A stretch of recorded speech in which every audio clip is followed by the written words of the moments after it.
I'm getting divorced. I'm sorry to hear that. It is hypothetical, though. Okay. What are the new things to think about when it comes to my retirement fund? Some of you may know that if you get divorced in community of property or out of community of property with accrual, that your retirement pot is part of your divorce proceedings. So what happens at some point in the proceedings, I believe, I've been told, not from personal experience, is that your retirement fund provider is going to get some sort of issuance from the court saying you need to give some money to your spouse. What happens now is you might want to take a savings pot withdrawal during this process. And if the retirement fund's already been notified that the divorce is happening, you'll not be able to take savings pot, or at least the retirement fund provider may be able to restrict you from doing that because it might prejudice the proceedings later on. Okay, but just thinking mathematically, the retirement pot should always be more than the savings pot, right? 2/3, 1/3. So what is the rationale behind this whole restriction? I see where you're going. So you're saying, like, even if you took the whole 1/3, there's still 2/3 left that you could then give most of it to the spouse. The reality is, in some of the divorce proceedings, more than 50% might be allocated to the non-member spouse. So you need to cater for that. Okay.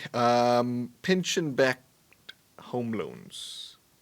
Anything to mention there with regard to restrictions? Yeah, it's a similar thing where a pension-backed home loan is something that is secured against your pension fund.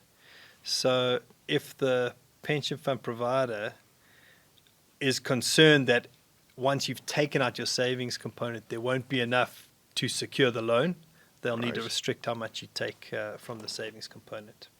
And what if there's a loan already in place? Could the fund then place restrictions in that context? Yeah, they could place it if the loan's already in place, or if they're deciding how much they can secure. Right. They'll take the savings pot into account, and it'll probably reduce the amount that retirement fund providers are willing to secure with your pension fund. Okay. Pension-backed home loans. I've also heard of restrictions with regard to maintenance claims. First off, what is that? And what are the restrictions? Yeah, maintenance claim is money that you pay to a previous spouse in order to help with the children, usually. Again, a similar issue applies there. If you can access your savings pot, it may eat into how much is available to pay out on the maintenance claims. And so the retirement fund, again, will have to assess whether that's the case and may restrict your savings pot withdrawals if that's in place. Okay.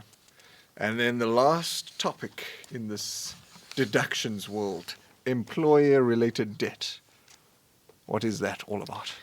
Yeah, many people don't know this, actually. If you have committed some sort of crime or fraud against your employer and they have a valid case against you, they can take that money from your retirement fund when you leave employment. Okay. So that, again, is a similar thing to all the other ones. If there's a valid claim against you, what will happen actually is that the retirement fund will be notified. They'll put a hold on that money until it's all sorted out. That hold can only be for 12 months, so they have to sort out the court proceedings quickly.